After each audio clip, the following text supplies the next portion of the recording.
हिंदुस्तान की राजनीति पर कोई किताब लिखी जाए तो यकीनन पहले पन्ने पर दिल्ली का जिक्र आएगा और आखिरी पन्ना भी इसी शहर के नाम पर होगा।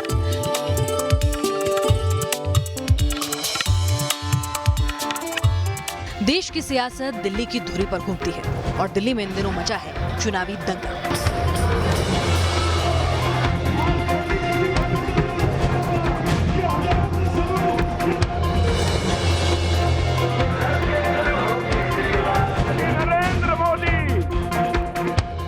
दिल्ली विधानसभा चुनाव की वोटिंग में चंद रोज बाकी है, लिहाजा सियासी तपिश चरम पर है और चुनाव प्रचार के आखिरी दिनों में राजधानी के वोटर का मिजाज कैसा है, ये जानने के लिए हम पहुंच गए हैं उस जगह जहां इतिहास और वर्तमान की धाराओं का संगम होता है, जहां बापू का धाम भी है और स्वतंत्रता संग्राम से जुड़ी यादें भी। ये वो जगह है जिसे IAS और IPS की नर्सरी कहा जाता है। जी हाँ, हम किंग्सवे कैंप में खड़े हैं।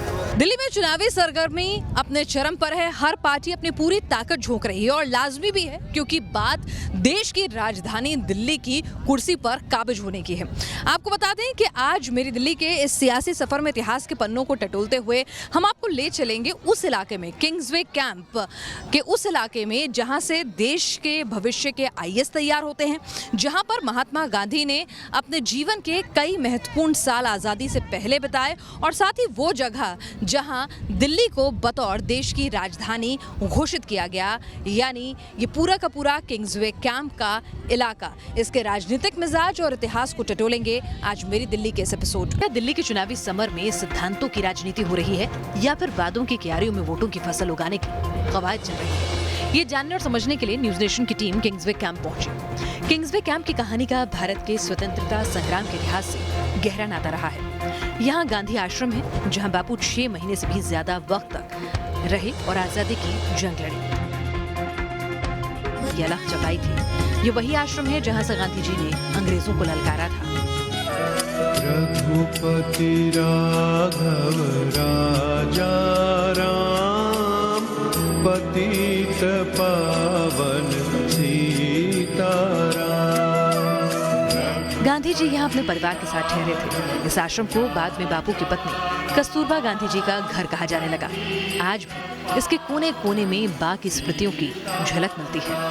दिल्ली के चुनावी सफर में सियासी पन्नों को टटोलते हुए हम आ गए हैं उस जगह पर जहां पर महात्मा गांधी और कस्तूरबा बा रहा करते थे। जी हाँ, हम इस वक्त मौजूद हैं राजधानी दिल्ली के ढका गांव के हरिजन आश्रम में, हरिजन सेवा आश्रम जो है। और ये जो घर आप मेरे पीछे देख रहे हैं, यहाँ पर गांधी जी अपनी पत्नी कस्तूरबा और सबसे छोटे बेटे देवदास गांधी के साथ इसी पीले रंग के मकान में रहा करती थी। इसकी हालत काफ़ी बुरी हो गई थी। साल 2017 में सरकार ने इसका रेनोवेशन कराया और उसको एक कस्तूरबा म्यूजियम के नाम से इस जगह को जो है उन्होंने अब संरक्षित करके रखा हुआ है। और साथ ही आपको ये भी बता दें कि गांधी जी पूरी देश में जो है वो भ्रमण कर रहे थे, आज़ादी का लख जगा रहे थे। तो उसी दौरान सन 1933 से लेकर 40 तक माँ कस्तूरबा यहाँ रहा करती थी और बापू जो है यहाँ पर आया जाया करते थे और तमाम बड़े नेता जो हैं उनसे मिलने के लिए, दिल्ली में मुलाकात करने के लिए, चाहे वो सुभाष चंद्र बोस हों, जवाहरलाल नेहरू हों, इसी आश्रम में उनकी इसी घर में आया करते थे। और साथ ही आपको बता दें यहीं पर मौजूद है ढका गांव के इसी हरिजन आश्रम सेवा केंद्र में ही मौजूद है महात्मा गांधी द्वारा बनाया गया ये मंदिर, जिसकी रूपरेखा शक्ल जो है वो बदल गई है, लेकिन इसको सर्वधर्म प्रार्थना स्थल कहा जाता है। यहाँ पे कोई मूर्त नहीं है, कोई जाति धर्म के आधार पर भेदभाव नहीं है। इसकी नींव महात्मा गांधी ने रखी थी और उनका मकसद यही था कि जो नया भारत बने उसमें सभी धर्म जाति के लोग जो हैं वो समान हों। इसीलिए एक सर्वधर्म प्रार्थना स्थल जो है उन्होंने अपने इस आश्रम में यहाँ पर बनाया था। तो दिल्ली के अंदर गांधी जी और उनके परिवार की एक धरोहर ये भी। महात्मा गांधी 1933 में इस हरिजन आश्रम में रहे तो बा यहाँ अपने चौथे और सबसे छोटे बेटे देवदास गांधी के साथ 1933 से लेकर 1940 तक अलग अलग समय पर यहाँ रही। और आज जब प्रधानमंत्री नरेंद्र मोदी महात्मा गांधी के स्वच्छ भारत के सपने को आगे बढ़ा रहे हैं, PM मोदी हर घर शौचालय की मुहिम चला रहे हैं, तो उसकी नींव भी गांधी जी ने 84 साल पहले इसी आश्रम में रखी थी। आज़ादी की लड़ाई 1930 से 40 तक अपने चरम पर पहुंच रही थी। गांधी जी दिल्ली में भी काफ़ी आना जाना होता था, देश भर में तो आंदोलन करते ही थे। तो उस दौरान जब उन्होंने हरिजन सेवक संघ नाम का ये गांधी आश्रम बनाया जहां कस्तूरबा जी रहा करती थी, तो स्वच्छता का और समानता का संदेश देते हुए उन्होंने यहाँ पे एक मॉडल शौचालय कैसा होना चाहिए, किस तरह से साफ रखना चाहिए, कैसे आपको शौच का प्रयोग करना चाहिए, उसकी स्थापना यहाँ पे की थी, जिसको बाद में रिनोवेट किया गया गांधी आश्रम समिति द्वारा, ताकि लोगों में संदेश जा सके। कुछ पुराने तौर तरीकों को भी यहाँ पर दिखाया गया है कि गांव में या फिर पहले शौचालय किस तरह के होते थे और उन्हें किस तरह से साफ रखा जाता था। और यहाँ पर कहा गया है कि ईश्वर अल्लाह एक है, सफाई करे वो नेक है, यानी कि सबको अपनी सफाई खुद करनी है। ये संदेश भी गांधी जी इस आश्रम में लोगों को दिया करते थे, क्योंकि उनका सपना सिर्फ एक आज़ाद भारत का नहीं था, बल्कि एक स्वच्छ भारत का था और समान भारत का था।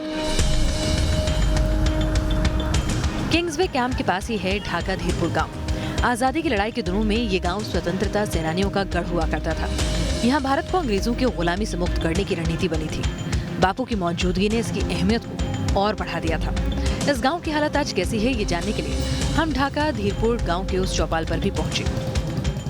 मेरी दिल्ली के सफ़र में हम मुखर्जी नगर के उस इलाके में आप पहुंचे हैं जिसका इतिहास जो है देश की आज़ादी से जुड़ा हुआ है।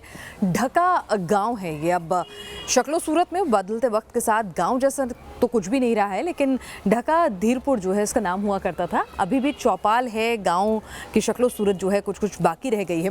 इसके इतिहास के बारे में अगर मैं आपको बताऊं तो कहा जाता है कि यहाँ पर इसी गाँव में ही गांधी जी, सुभाष चंद्र बोस, जवाहरलाल नेहरू जो है, क्योंकि बहुत खुला इलाका होता था और यहाँ पर मैदान होते थे खुले, तो वहाँ पर अपनी चौपालें जो हैं वो लगाया करते थे और पास में ही गांधी जी ने अपना आश्रम जो है वो भी यहाँ पर उसका निर्माण करवाया था। लेकिन ढका गांव का नाम जो है वो ढका कैसे पड़ा, इसकी कहानी भी कम दिलचस्प नहीं है।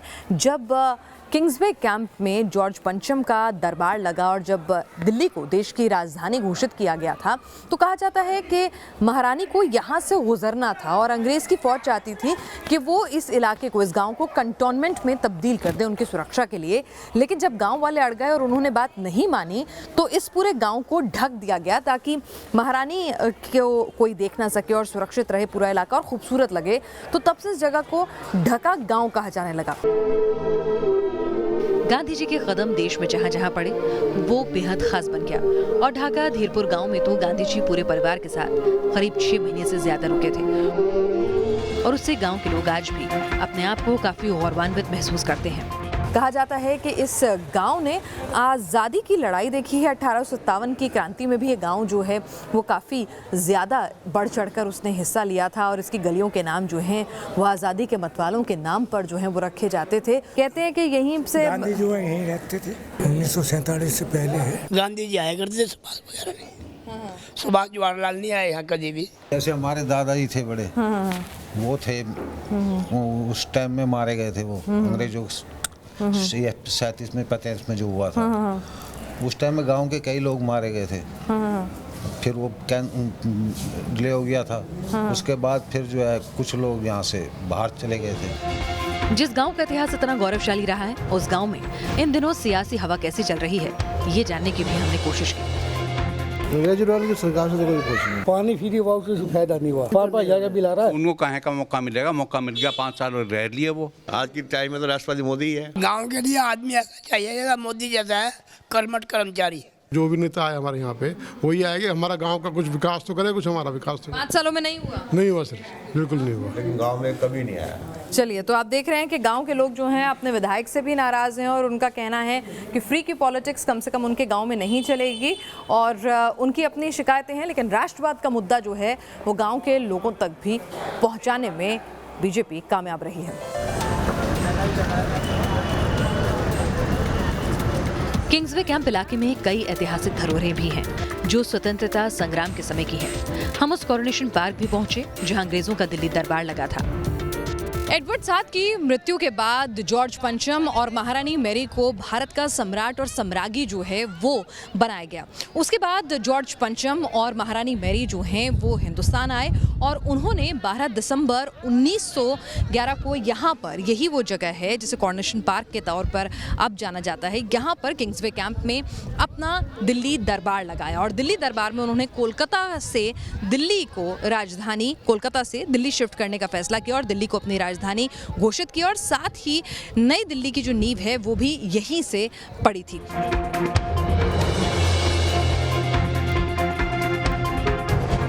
कोरोनेशन पार्क में अंग्रेजी शासक जॉर्ज पंचम की बड़ी सी मूर्त लगी हुई है, जिसे इंडिया गेट से यहाँ शिफ्ट किया गया। भारत ने आज़ादी पाई तो उसके बाद एक समस्या आ खड़ी हुई कि अंग्रेज़ हुकूमत के काल के जो तमाम शासक थे या शाही परिवार के सदस्य थे, उनके जो स्टैचू अलग अलग दिल्ली के हिस्सों में फैले हुए थे, उनका क्या किया जाए कि उनसे बदसलूकी जो है वो ना हो। तो आपको बता दें कि उन तमाम स्टैचूज़ को जो है वो जहाँ पर दिल्ली दरबार लगा था, जॉर्ज पंचम का दिल्ली को राजधानी जो है वो घोषित किया गया था, वहाँ पर एक पार्क में खाली मैदान में जो है लाकर रख दिया गया। कोरोनेशन पार्क में घूमने आए लोगों से भी हमने जानने की कोशिश की कि आखिर दिल्ली के दंगल में उनकी पसंद कौन है। बहुत खुश हैं केजरीवाल सरकार से। We are with Kejriwal. Free में आना जाना रहता तो उसका बहुत बेनिफिट हुआ है। दिल्ली में तो एक ही पार्टी है, आम आदमी। सेंटर में जो काम किया है उसका रिफ्लेक्शन दिल्ली में होना चाहिए। मोदी जी, उन्होंने जो काम किया है वो पूरे देश के लिए किया उन्होंने। हमारी तरफ से तो बीजेपी है, वो भी देश को आगे बढ़ा रही है। और केजरीवाल, उसने भी अच्छे काम किया, एजुकेशन से बच्चों को रिलेटेड लेके, महिलाओं को लेके अच्छे कदम उठाए उसने भी। तो टफ चॉइस हो रहा थोड़ा सा। सारे गरीब मैम केजरीवाल को वोट देने जा रहे हैं, क्योंकि मैम गरीबों के लिए तो बहुत काम करा है। मैम फ्री कर दिया सारी चीज़ें। हिंदू मुस्लिम कर देश नहीं चलने वाला। मोदी जी यदि आवेंगे तो फिर से बिजली का भी पैसा लेना वो शुरू कर देंगे। महिलाओं से जो बस में फ्री है वो भी बंद करवा देंगे। केजरीवाल ने बहुत कुछ किया है, उन्होंने फ्री सेवाएं करवाई है, गवर्नमेंट के लिए बच्चों के लिए स्कीम निकाली है जिससे बच्चे अच्छे से पढ़ सके। केजरीवाल क्यों? क्योंकि वो उन्होंने बहुत कुछ किया है ना यहाँ के लिए। काम तो बेस्ट हुआ है बट मोदी जी आने चाहिए। क्यों? उन्होंने देश के लिए बहुत कुछ करा है। मेरे दिल्ली के सफर में हमारा अगला पड़ाव था दिल्ली विश्वविद्यालय, जो किंग्सवे कैंप के पास ही है। यहाँ हम एक ऐसी दुकान पर पहुंचे जहाँ पिछले 4 दशकों से स्वाद और सियासत का संगम हो रहा है। यहाँ स्टूडेंट आते हैं, नूडल्स खाते हैं और देश के हालात पर चर्चा करते हैं।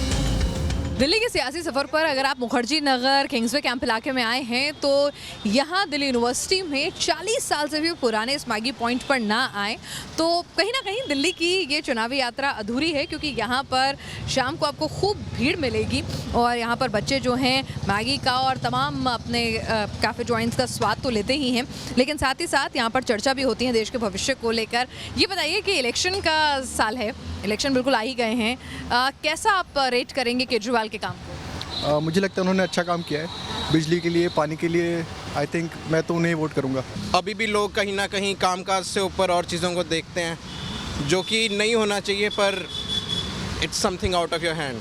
सो ऐसा हो रहा है और ऑब्वियसली इन्फ्लुएंस होगा। जब आप वोट करने जाएं दिल्ली इलेक्शन में तो बिल्कुल इस चीज़ को ध्यान में रखें कि असली मुद्दे जो हैं वो अभी भी एजुकेशन, अभी भी अनएम्प्लॉयमेंट, ये सब चीज़ें हैं। और जो सरकार ने इस डायरेक्शन में काम किया है आप उसको ज़्यादा वेटेज दें बजाय उसके जो ये सब चीज़ों में ज़्यादा नहीं। फ्री से क्वालिटी ख़राब हो जाती है, तो ऐसा तो नहीं है कुछ क्वालिटी उनकी सरकार की ख़राब हुई या नहीं? सब ठीक है, सब ठीक है। थोड़े बहुत गरीब बच्चों का भी कुछ देखते हैं, वो उनका भी देखते हैं, वो सब कुछ करते हैं। इस बार बीजेपी आनी चाहिए, हमारी ये उम्मीद है। हाँ जी। क्यों, क्या अच्छा लगता है बीजेपी? जो मतलब देश हित की बात करे हम उसके साथ खड़े हैं। केजरीवाल सरकार ने दिल्ली की डीटीसी बस में महिलाओं को मुफ्त यात्रा की सुविधा दी। आम आदमी पार्टी इसे एक बड़ी उपलब्धि की तरह पेश कर रही है, जबकि बीजेपी केजरीवाल सरकार के दावों पर सवाल उठाती है। ऐसे में यहाँ पढ़ने वाली छात्राओं के लिए मुद्दा कितना अहम रहने वाला है, इसे जानने के लिए हमने बस स्टैंड पर इंतजार में खड़ी लड़कियों से बात की। डीटीसी बस में केजरीवाल साहब ने यात्रा महिलाओं के लिए मुफ्त तो कर दी है, लेकिन बच्चियों को मुफ्त कितना अच्छा लग रहा है ये बताइए।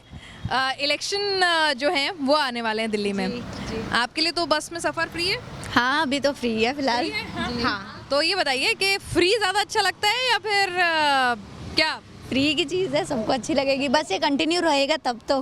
बस में हम महिलाओं के लिए फ्री है, लेकिन इससे हमारी इकोनॉमिक भी डाउन हो रही है। यहाँ पीछे हम कांग्रेस का पोस्टर देख रहे हैं, सबकी भागीदारी से आगे बढ़ेगी दिल्ली, तो कांग्रेस को कोई चांस देने की उम्मीद नहीं? क्यों? उन्होंने 15 साल वेस्ट कर दिए। केजरीवाल ने वैसे तो काम बहुत अच्छा किया है, पर अगर ये कंटिन्यू रहेगा तो और अच्छी बात है। अभी तक सबसे इफेक्टिव सरकार केजरीवाल की ही लग रही है इस एरिया में। हाँ, दिल्ली में केजरीवाल की ही है। हाँ, मोदी जी का काम नहीं पसंद आया? मोदी जी का, उनका भी हमें मोदी ही पसंद है। जैसे उनका जो लेवल है वो केंद्रीय स्तर पे है। लोग धरने में बैठे, उनको यही नहीं पता कि एनआरसी है क्या। तो दिल्ली में ना भ्रष्टाचार फैला रहे हैं। उन लोगों को मेन मोटिव नहीं पता कि एनआरसी है क्या, लेकिन वो लोग धरना करने बैठे। मोदी जी के खिलाफ है वो लोग तो जो धरना करने बैठे हैं।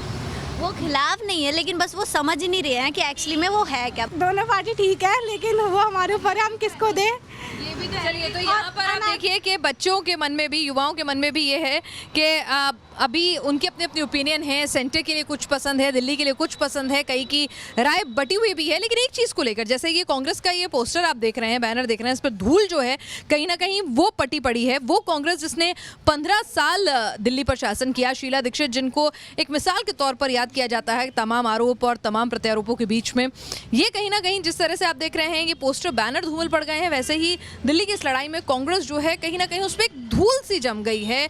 नेता नजर नहीं आ रहे, कार्यकर्ताओं में उत्साह नहीं है। ऐसा लग रहा है कि इस रणभूमि में लड़ने से पहले ही उन्होंने हथियार डाल दिया। पिछले 6 साल में चुनाव का चाय से खास रिश्ता बन गया है। तो हम डीयू कैंपस में मौजूद 20 साल पुरानी चाय की उस दुकान पर भी पहुंचे जहां डीयू के छात्र गर्म चाय की चुस्की के साथ सियासी बहस करते हैं।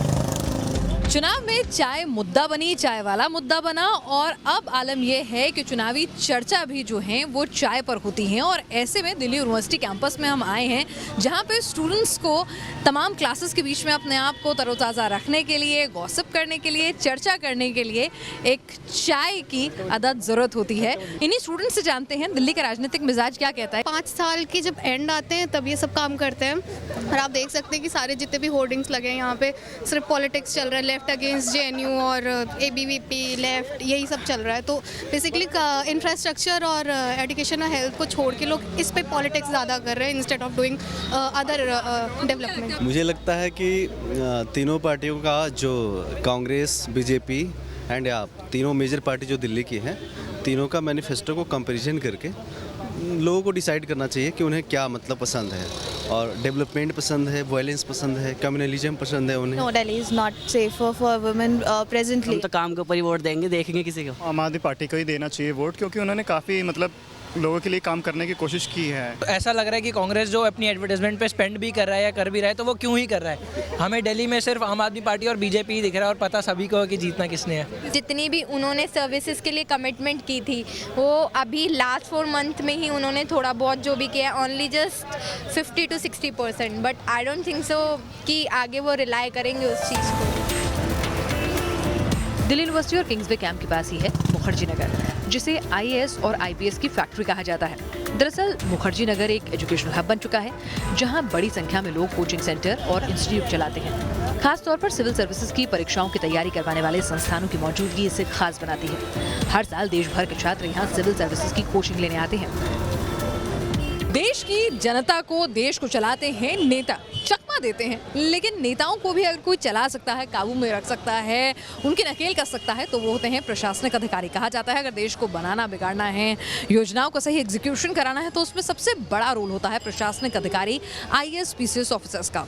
और दिल्ली यूनिवर्सिटी एक ग्रेट यूनिवर्सिटी है, इसमें कोई दो राय नहीं है, लेकिन दिल्ली यूनिवर्सिटी के पास ये जो मुखर्जी नगर का पूरा एरिया है, ये जो है, अगर मैं आपसे कहूँ कि ये एक तरह से आईएएस पीसीएस बनाने का एक ट्रेनिंग सेंटर है, एक हब है, तो गलत नहीं होगा, क्योंकि यहाँ पर आप पूरी लेन में शुरू से लेकर एंड तक आपको सिर्फ और सिर्फ कोचिंग इंस्टीट्यूट्स मिलेंगे जो प्रशासनिक सेवा के लिए बच्चों को तैयार करते हैं, और साथ ही साथ रेस्टोरेंट्स मिलेंगे जो कम सस्ते दरों पर बच्चों को रात भर खाना, चाय मुहैया कराते हैं।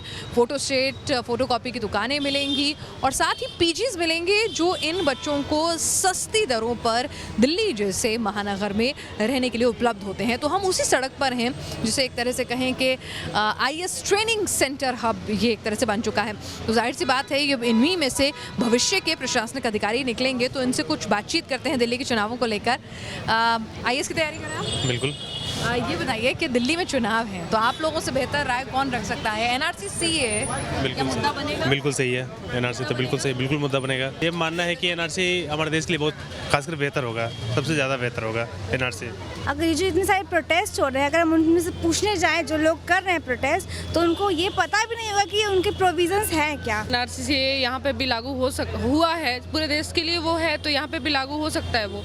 तो हमारे यहाँ की जनता में भी वो आक्रोश है, जैसे जेएनयू यहाँ का यूनिवर्सिटी है, तो यहाँ पे अगर वो है तो यहाँ पे भी मुद्दा बन सकता है। एनआरसी सीए मुद्दा वैसे देखा जाए नहीं होना चाहिए कि मूलभूत जो ज़रूरत है आदमी के पास अगर वही नहीं रहेगा तो एनआरसी और ये एनआरसी जो भी हो सीए को लेकर के हमें क्या फ़ायदा है।